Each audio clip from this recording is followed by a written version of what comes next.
ও যখন ক্যাপ্টেন্সি করেছে আমি ওকে অনেক হেল্প করেছি এবং আশা করি যে ও বাংলাদেশের নতুন অধিনায়ক মেহেদী হাসান মিরাজ। নাজমুল হোসেন শান্তকে সরিয়ে ওয়ানডেতে মিরাজকে অধিনায়ক করেছে বিসিবি। শ্রীলঙ্কা সফরে 3 ম্যাচের ওয়ানডে সিরিজ দিয়েই শুরু হবে মিরাজের যাত্রা। আগেও বাংলাদেশ দলের অধিনায়কের দায়িত্ব পালন করেছেন মিরাজ, তবে সেসব ছিল নিয়মিত অধিনায়ক নাজমুল হোসেন শান্তর অনুপস্থিতিতে। এবারে ওয়ানডেতে নিয়মিত অধিনায়কের ভূমিকায় মিরাজ।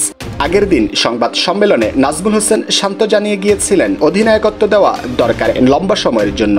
এবার শান্তর সুরে সুর মেলালেন মিরাজও।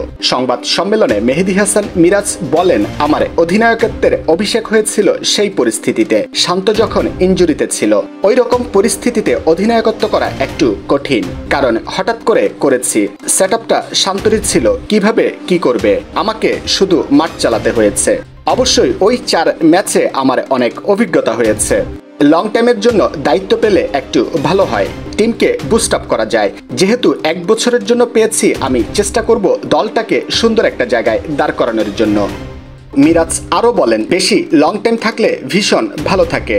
সামনে ওয়ানডে বিশ্বকাপ আছে, এখন সময় এসেছে ওয়ানডে দলটাকে একটা জায়গায় দাঁড় করানো।